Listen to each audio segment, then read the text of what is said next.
live, but We are live, you guys. Hey, welcome to the Choosing Happiness podcast with me, your host, Marnie Be. Hello. I am so super excited today to have three guests, actually, because I got my gaggle, which, is Alyssa Falk.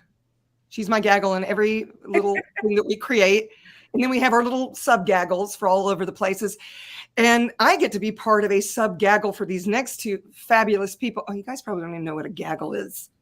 Jeez Louise. It's a team of people that are co-creating a project. I'll leave it at that. And then these ladies can go into the deets. Jeni Be, masterful, oh my goddess, X-Men or X-Woman, if that bothers you peeps, of magnitude. And I'm not going to say sidekick. I'm going to say her equal X-Men of magnitude, Marnie Richman, have decided to take on a project that is going to explode your world. Okay? Let me just preface it with this, all right? I've known about X-Men for a very long time. I discovered Access Consciousness in, 2003, y'all. But I didn't really leap in until much later, like 2010, 2011. And I didn't even hear about X-Men. And maybe it wasn't even in our world yet, at least in our conscious world yet. But when I heard about it, I went, well, I couldn't possibly be that freak. I mean, I know I'm different. I know I'm weird. I know a lot of people, I'm a little too much. Or a lot too much. Let's not kid anybody. So I just kind of ignored that whole thing. And I realized later that what I knew is I didn't want to step into that capacity because then I might kill people. That's probably all I should say about that. Anyway. Without further ado, ladies, thank you so much for joining us. Alyssa and I are so excited. I'm speaking for Alyssa now, but I can perceive her energy. Every cell in her body's dancing, Sorry, I can't stop laughing already. That's the most crazy. Amazing introduction I've ever had. Are you a freak? Cool. You're not a freak. Well, Freaks United, X-Men. Right. I love it so much. Ladies, I don't know. Somebody go first and explain who you be. And I would love to hear when you discovered you were an X-Men story. You sort of heard mine, although I didn't go into the deets. I want to hear your story. Who's first? All right, I'll go. So, because I was very deluded for a very long time. And I was very good at pretending to be normal. I mean, look at this normal face. I'm normal. I'm so normal. I so fit in. I can follow rules. I can do what I'm told and not. But I tried. I really, really, really tried. And I felt so very different while trying so hard to fit in and be normal.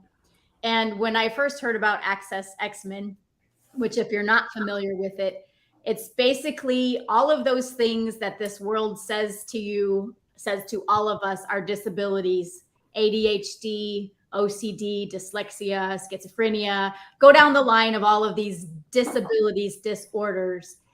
Access XMen says these people, these beings are so different. They're exactly what is required to disrupt the crazy status quo insanity of this reality. So let's label them as wrong and disabled so we can put them in the corner and shut them up. Because if they actually get how fucking potent they are and get the capacities that they have and the power of explosions that they create just by being on the planet, the whole status quo would be frickin' destroyed, disrupted, and a new reality beyond this one would be present on this planet. So let's make them wrong. Let's label them as wrong. Let's label them as less than. Let's find ways to separate from them. And if we can keep them wrong, then we can stop them from creating the change they're actually here to change. That's what Access XMen is. And I thought, well, that's really cool. I wish I was one of those. I would like to be an Access XMen, but I'm too normal. And then I took an XMen class with Gary Douglas, who's the founder of Access Consciousness, and Diva Diaz, who is a brilliant XMen facilitator also. And Gary kept saying, for all of you who are here because you're interested about this, but you don't know that you're an XMen, for all of you that still don't think you're an XMen, for all of you who still think you're normal. And about the 10th time I went, is that possibly true for me?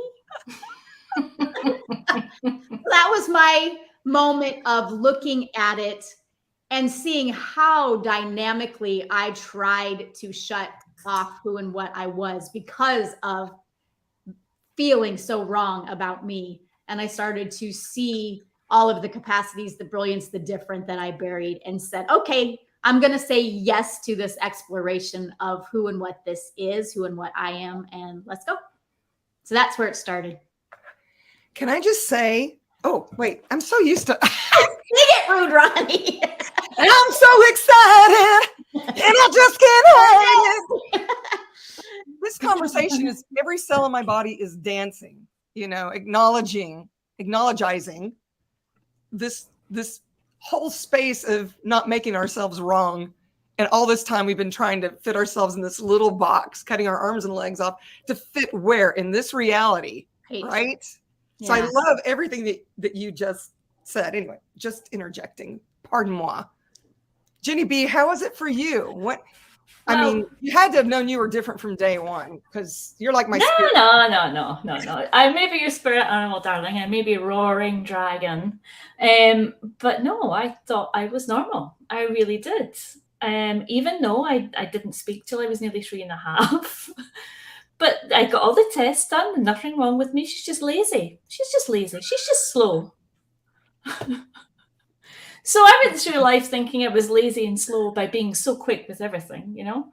And I didn't understand as a kid why I could tap into someone's world and like not knowing I was tapping into the world, but I would get information like, you know, and my mom would say, oh, we're going to the shops. And I'm like, but I know that, you know, why are we going? We're going shopping. I know we're going shopping. We're going to get, you know, groceries. I know that. But I'd already been aware it was going to happen before it happened. So this was my normal life. Until I came to Access, I thought I was really fucked up. I thought, sorry, I can't say that word, can I? It's American. Absolutely. Like, Scottish people say that word a lot. And help us. You can say whatever you want, honey. It's my show. Scottish people say this word a lot. So, you know, it's normal for us. So I arrived in Access thinking I was really fucked up, even though I trained to be a psychotherapist and been a psychotherapist for nearly 30 years. So that's what was going on in my world. I'm like that. I'm a psychotherapist. I know I'm not nuts, but really I think I might be. That was my world. And then I arrived in Access and I did one class in Ireland. And then when I was flying home, I got an email saying, welcome to Access Consciousness. Thank you for attending Foundation and Body class.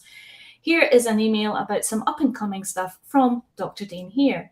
And in that, there was a recording from Dane on the Lisa Garr show. And there was a free recording with that about XMen. So I listened to this recording going, my God, that's so like me. No, it can't be me. Oh my God, but that's really like what I do. No, it can't be. And the whole thing was about like where Dane was exploring where XMen are different, but don't think they are. And then I kept going, well, maybe it is me. No, it's not. And then eventually I took a deep breath and went, okay, so if it is me, then what am I going to choose? So then started the stalking of Diva Diaz, because Diva Diaz is the lead of the XMen Gaggle. And at that point, as you've already spoken about Gaggle, she's the one that facilitates all the classes. And there was no one else apart from Gary, Dane and Diva. So I stalked Diva Diaz until I managed to get a job working for her.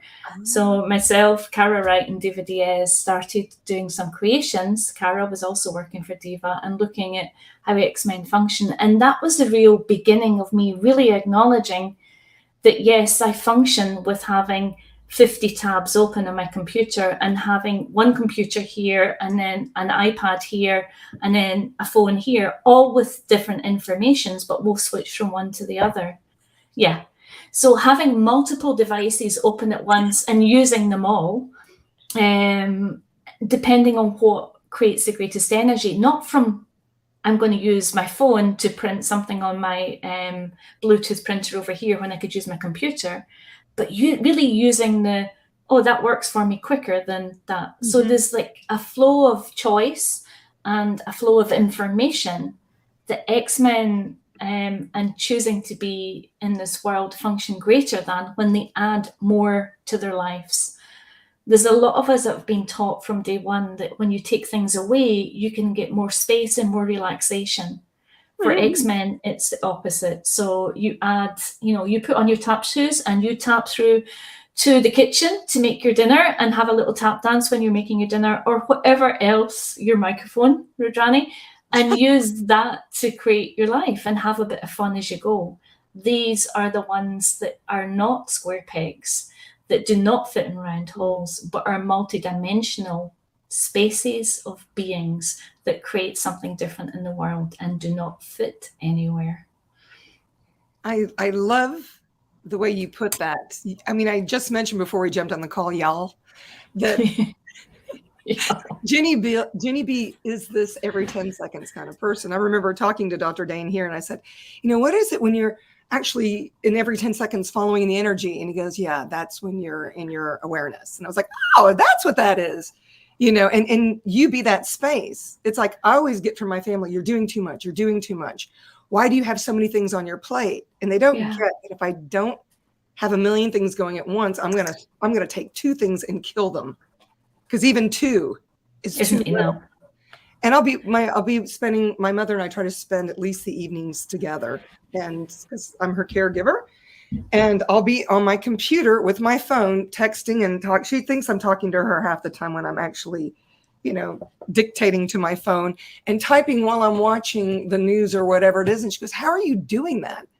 I said, I don't know. It's not that I'm compartmentalizing. They're all actually kind of happening at the same time. And I can have a conversation with her and hear her having a conversation with my brother on the phone. He'll say something. And I said, what does he mean by that? She goes, what are you talking about? I thought you were, I said, I am, but it's like.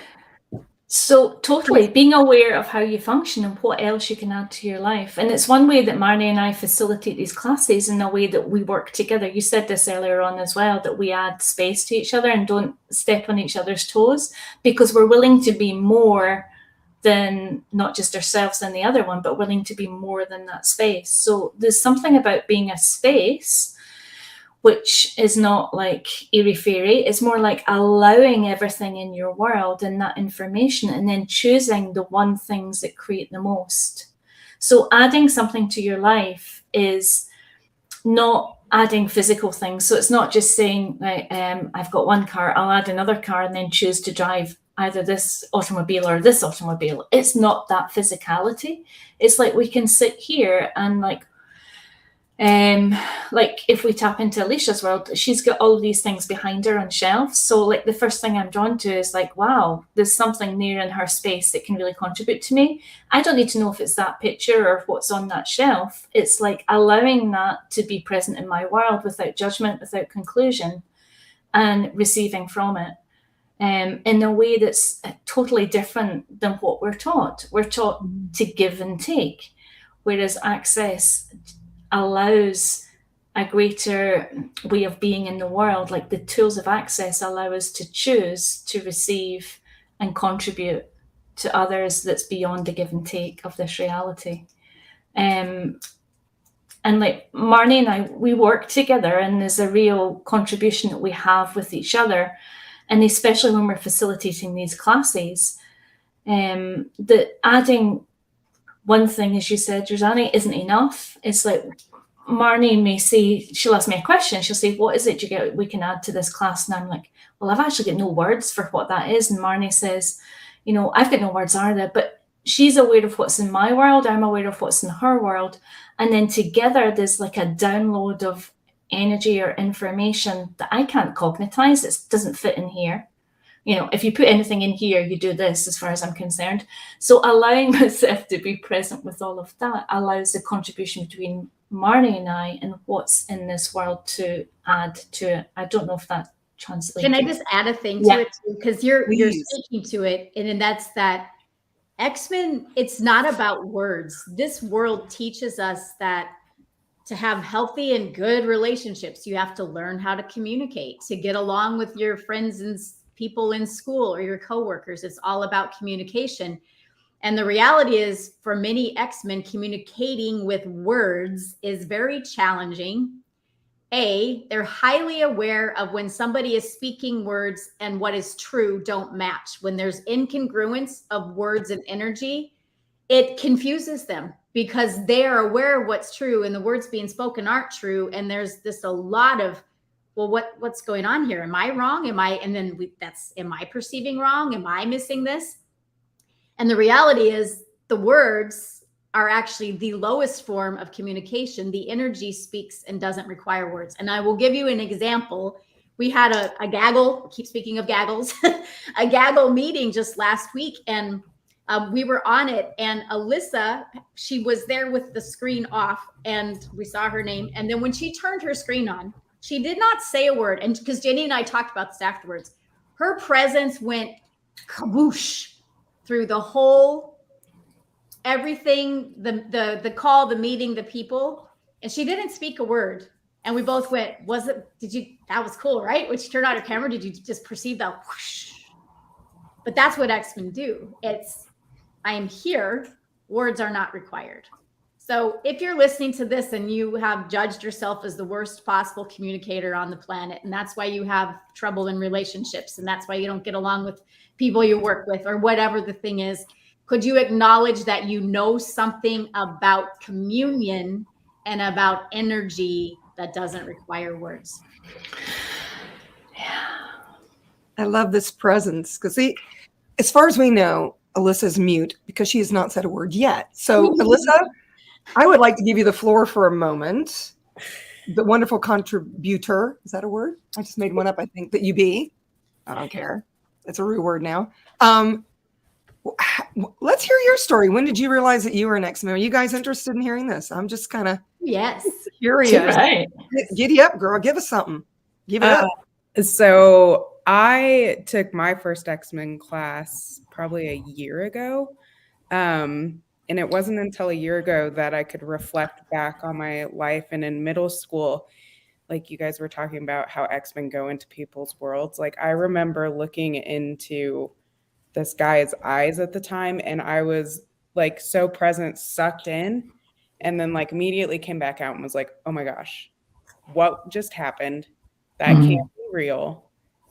No way did that happen, and cut it off. And it wasn't until a year ago that I was like, oh, like that is an X-Men capacity of mine. And then I was like, I want that back.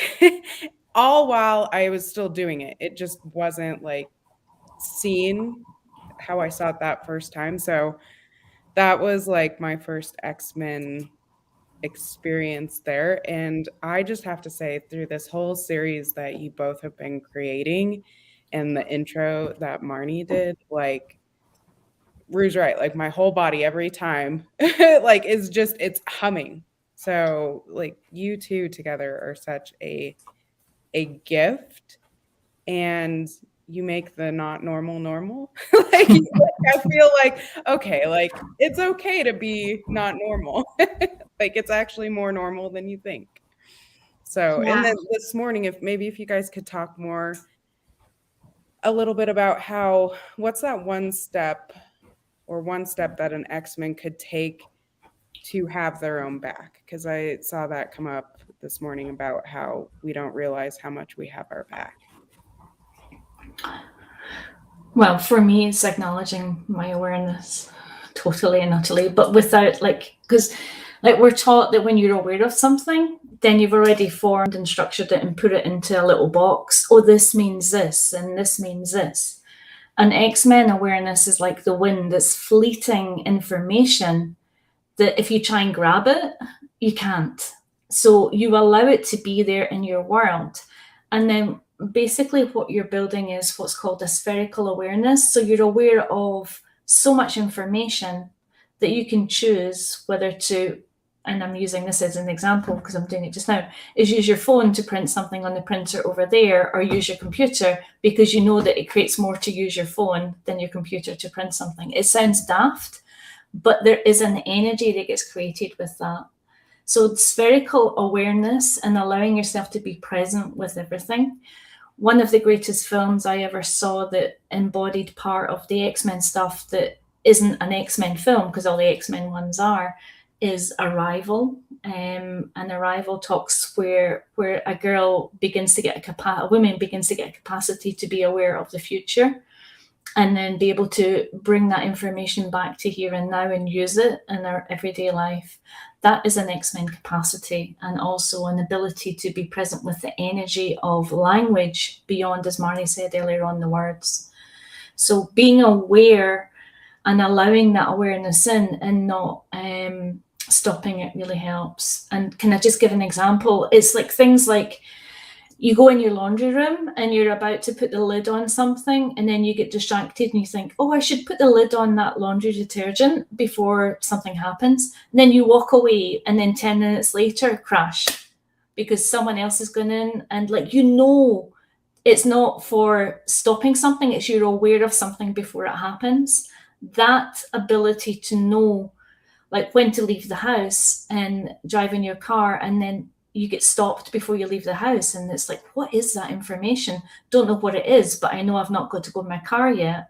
And then you find there's a crash. Like, if you'd left you at that point, you would be in a smash or a tailback with other things. So yeah, that sort of information is where we're intrinsically aware of things before they happen, and that is that spherical awareness. And that, as soon as I began to not discount that and allow that uniqueness of where it is for me to show up, then things differently happened for me. Is that like the universe having your back then? Because if you're willing to actually tap into energy as your first language, and you have this knowing, and the universe is, you know, you're getting pulled to this awareness, because, you know, Alyssa was talking about having your own back and all of us having each other's back. And to me, it's like nature always has my back. The universe always has my back, because I'm willing to be that space. So what I would say is the universe separate from you, or are you part of the universe? Well, we are all part of the universe. That goes without saying. So I guess that's how our knowing. For you, is the universe outside yourself, or does the universe come from what you create with you, and then add to the consciousness of that and the creation of that? Yes. The last one, sorry. I just went into it, so I don't even remember the first thing you said. That's being present with the universe when you can't remember the words. Brilliant. Every morning I get in my hot tub and I SOP and commune with the planet. And I remember telling Gary Douglas, this is like, I don't know, early 2020, I said, I've lost my mojo, Gary Douglas. I usually call him by both names. I lost my mojo, Gary Douglas. I don't know what happened. I was SOPing with the planet, and all of a sudden I couldn't feel her. I mean, I usually feel the heartbeat. I don't know where it went. And I goes, can I stop you, lady? Yes.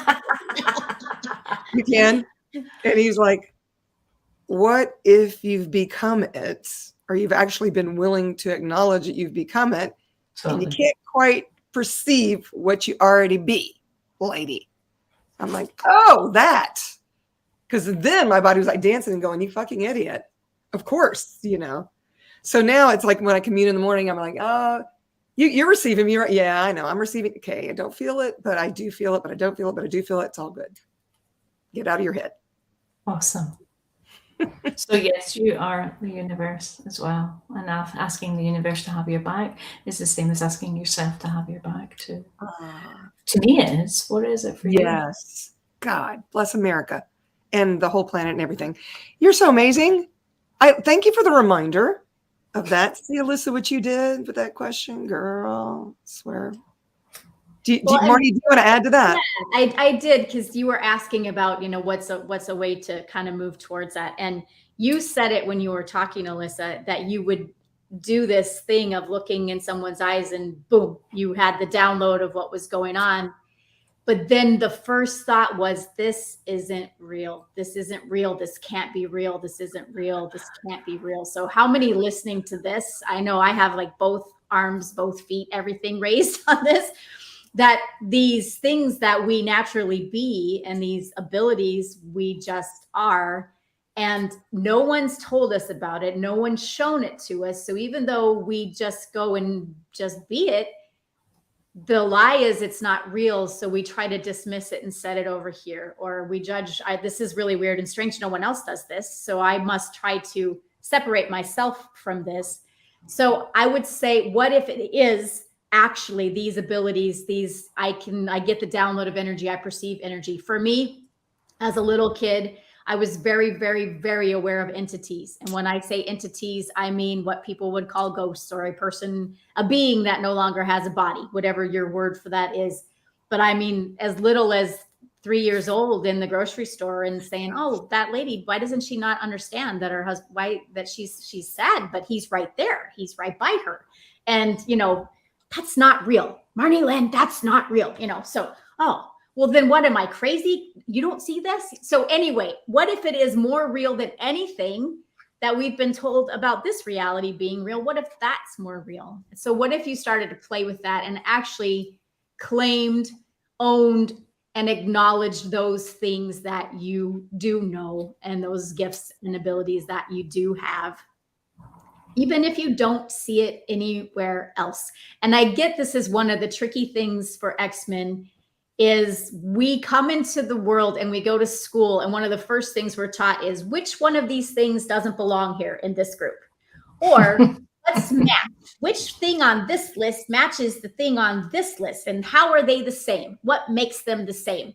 And so we're going through life going, where's my match, where do I fit, what reflects me, and we don't see it anywhere. And then often we just land in, what the hell is wrong with me? You are not wrong. You simply, there's not another one of you here, because you're it. And that is one of the greatest things that can set you free if you actually let it in. And just one thing about ADHD is actually the ability to hold simultaneous realities in your awareness at one time. So if you're a kid who's been labeled ADHD, or an adult or whatever, you have the ability to hold so many things in your world at once. And everybody tells you you need to slow down, as we were talking at the beginning about, oh, go down to 2 things so that you can focus and do them well. Doing that actually kills everything, your joy, your living, your creativeness, your everything. That ability to hold all of that at once is such a gift. It's not a wrongness, and it's not about focus. It's about have it and keep asking for more. I love how Jeni Be says, you are a color that has not yet been created, or I might be paraphrasing it. But the first time Marnie actually gave you cred, because she did the free call and she said that, and I have used it now in almost every call that I have done since, because I love that. And we always try to compare ourselves, or we always try to plagiarize someone else. Well, that's working for them, and you can't plagiarize them. They're the only one that can be like that. And it's this whole being you thing, you know. What if you actually being you was what was required, or what the gift could be? So I love that piece. Is that how you say it? You are. What if you're a color that's not yet been born? Yeah. Oh, that's even better in my interesting point of view. That has because not been born. there's a creation aspect to it as well for me. Yeah, but and it doesn't really. They both are fine. And like, I love what you said, Marnie, because there is that piece of where we are taught to equalize everything and go to the lowest common denominator. And when we begin to really acknowledge that, okay, I do that slightly different. Like, how many of you out there begin to write an email, but may start in the middle and then add the beginning and then add the end? You know, like, how do you create an email? Do you actually write, dear so-and-so, blah, de, blah, de, blah? Or do you just put stuff down and then move it all about? That's XMen. Having so many tabs open is XMen. Craving salty or sugary things, totally and utterly, isn't it? When you're like before I facilitated someone once, I'm like, why do I need so much sugar? And then I got a call, I've got a real problem, can you fit me in for a session? And I'm like that, oh, that's why I was inhaling sugar for like an hour before the call, because I required it to facilitate them where they need to go. So there's a space where you and your body know what's required. And if you get out the way with this, then something else can show up. And that's where we go to. Whether you're diagnosed, misdiagnosed, undiagnosed, we're asking for you to be the unique ability and way that you be in the world that's so fucking different, because we would like some of what you know too. So can we choose that, please, guys? Well, speaking of choosing, don't you lovely ladies have lots of choices coming up that could perhaps be a contribution to these weirdos of consciousness that have always made themselves wrong, when perhaps everything that they've been using to make themselves wrong was actually something that made them strong, right? Totally. We've actually got 12 calls. I'd love to know what you guys would choose, like Alicia and Rajani. Like, which one of those would you like to attend more than the others? What sings to you with those titles? Okay. The one that's coming up on Thursday speaks to me so much, because I was always told, I belonged to several groups. I had my reasons. It was part of it is I didn't want to be home because my father wasn't very nice. I'll leave it at that. But I was in band, orchestra. I was in the chorus. Of course, I was in the chorus. There was also the playhouse. And not only was I on stage, either dancing or singing, I was either in the chorus or I was acting or I was dancing. They always had different parts. I also, for a while, was in the crew that would, in the scaffolding, hanging the lights. The I thought you were saying hanging from the scaffolding. Hanging from the scaffolding. With a microphone. It was so strange, because I remember my mother didn't want me to tell my father, because that's something boys are supposed to do and not girls.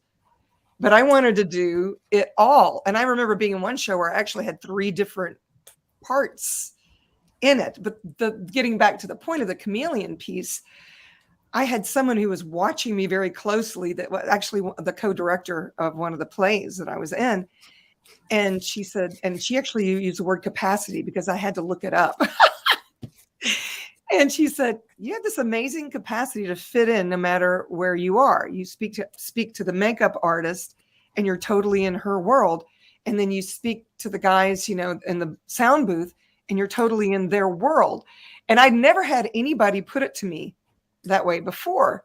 But I thought, am I doing it? Am I actually comfortable in all those worlds, or am I doing it to fit in? And the truth is, both. It just depended on what the situation was. I know that when I went home, I was walking on eggshells, and I was this completely different person, because if I said the wrong word, this hand was going to come out of nowhere and smack me. So, I was very aware of when I should speak and when I should be quiet and all of that, like protection, I guess. But then when I was, at the Playhouse, there were people I could cut it up with who didn't care how weird I was. And then when I got to the technical aspect, I had to be very, form and structure. So that call, I'm very curious to see what pops, because I got accused from a lot of people of not being who I really was, because I was so different in so many different situations. And for me, I was always what was required. I don't know if that's not being myself or not, but to me, it's that psychic thing you were talking about before, about knowing, I know when to speak and when I really shouldn't speak, those kind of things, and what's required. Make sense? Yeah. And how do you learn? So How do you learn to be in all of the production company without going in every single role and asking questions about every single role, so you can do it differently, create it more, and be unique with it? So that is an amazing capacity, and we can talk about that on Thursday, definitely. So I'll give the XMen answer and be like, how do you choose just one? Yeah. Because every time, like, even when we had our meeting and you all asked that, and I was like, well, how do you choose one? And I was like, I guess I'll choose the blank right now, because I can't come up with an answer. And then earlier today, I was like listening, and it's like, well, how does an XMen create their body? And I know there's one about body. And then I future, like, trip all the time and forget to ask, oh, is this for now or future? So that 100th monkey one about the future is really popping too. I love it. Yeah. About being a leader as well. It's the leader. Yeah. So there's a lot of them. There's 11 of them. We had one last week, and you can choose all 12 and get the recording of that call. Or there are 11 others you can choose every Thursday over the next 11 weeks. There's also a Facebook Live, right? Yeah. Sorry, didn't mean to interrupt. Sure.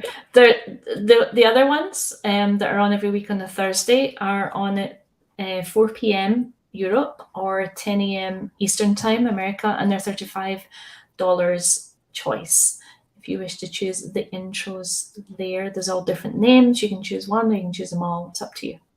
And then, there's a Facebook Live every Tuesday for the next 4 or 5 weeks. Marnie and I are facilitating someone in this special group that's just for you guys, and you can join that group. We can give you the link after here. Marnie, do you want to? Just the one thing I would add to it is we kind of the theme of how wrong X-Men make themselves and how the lie of these things aren't real. It's for probably everyone listening to this that identifies with this at all predominant in your life. And with the Facebook Lives and with the calls, that's something, there's a space of, it's okay to be vulnerable with those places where you've judged you and made you wrong.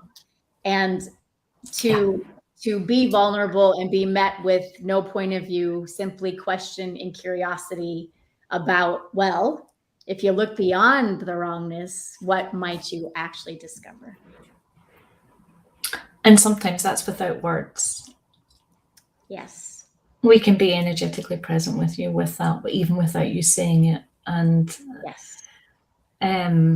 For myself, I've facilitated XMen class for 4 or 5 years, and there's still like every single class, regardless if it's an intro or a 2-day or something else, is absolutely amazing because the people on there are willing to choose a different space that's unique to them, and therefore it allows us to access that unique space they are too, and adds to our worlds as well. So I'm very grateful for the choosers, the ones that think they're normal, that are so bloody unique and amazing. I cannot wait to see what shows up. That's right. There's a 2-day coming up also, September 10th and 11th, y'all. And something else, and I want to get clarity on this. What if people are watching this in the future and, you're on the 11th call or all the calls are gone?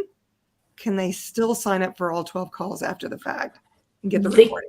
They can email either Marnie and I or contact us on the website. So Marnie's website is www.marnierichman.com and I'm jenniebe.com, and there's a contact page where you can reach us there, and we'll be able to invite you either to something that's coming up, or maybe there's something else that we can offer you. So there's always choice. And I would never put that in a box for the future. Let's just see what's available and what else is possible. Yeah. But thanks for asking. That's awesome.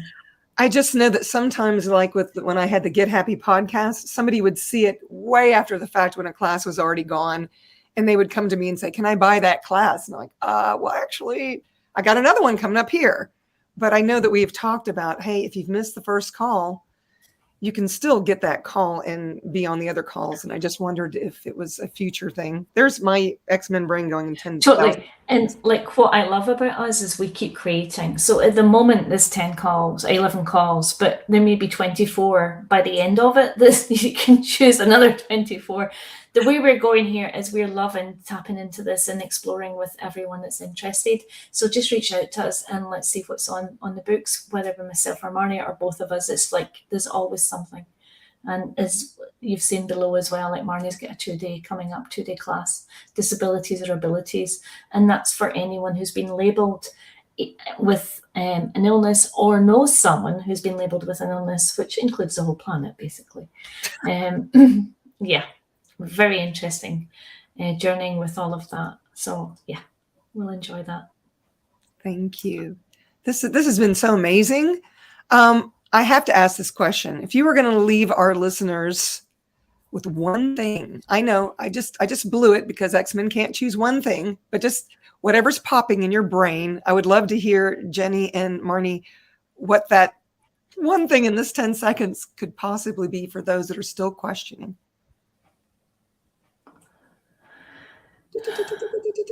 There's a whole load of information for me with that, yeah, because like it's whether like this has been about, you know, are you an X-Men? But actually the label of X-Men defines you as something that's definable. So what if you have no label? What can show up for you? Who are you? What are you that's so unique that again is like never yet been born? And if you embrace that and journey with that, because it's not just one choice, it's an ongoing choice, an evolution of who you be, that creates the difference, not just for you, but for everyone else in this reality. So like, what is it that you can choose that will create more that's so unique to you?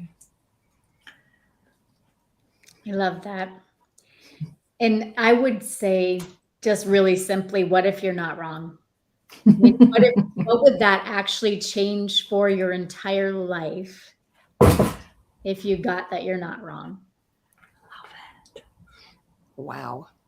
Ever, ever, ever, ever, ever, not ever. And keep choosing. Totally. Yeah. Just leaning into the energy of that. You are not wrong. What could that create and generate in your worlds, peeps? Seriously.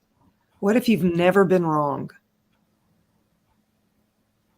So if you want to play with that more, we got all the deets. I even have it on my website where you can go directly to their website because I want you to be able to find it in all the places and all the socials, all the stuff. She's That's very awesome. X-Men like that. Yeah, I know. Yeah. But I love that. And Yeah, it is like, yeah. Even on the Ticketed Talk, all y'all that know me on the Ticketed Talk, that's another personality altogether, you know. Right, Pinky? That's right. Oh, sorry. I think I just lost my duck unicorn. Anyway, it's all good. It's going to be okay. I'll say to you later. It'll be all right. Okay. Anyway, Oh my God. thank you all so much for Thank you, being darling. you. Unapologetically, even though I know that none of you are apologizing for anything, but the point being you, all of you, and being willing to have this beautiful conversation and create these classes that I got to tell you, y'all, I've taken a lot of access classes, and this piece about actually not being wrong and acknowledging your capacities without making them wrong, my body was so lit up, just me acknowledging it. My body has a tendency to cry when it's happy. It laughs too, but it's this weird thing where when I actually acknowledge it, it's this dance of cells. And these two ladies have done it to me more than once, I don't even know what's going to come in these next 9 calls, whatever it is, 12, gosh, 11 calls. See, my brain can't even grasp it. But if you want to come play with us and you want to reach out to me directly, I'm happy to share my experience. And any of these ladies are, I'm sure, are available. We'd love for you to come play. Okay? Awesome. All right, then. Well, thanks so much, ladies. This has been an absolute joy for me. Thanks, Alicia. Yes, thank you both. Thank you. Yeah, XMen of Magnitude, that one also, Miss Alicia. Oh, my goddess. All right. Thank you guys for choosing. And until the next Choosing Happiness podcast, you know, ciao, ciao for now. Bye. Thank you so much. Bye.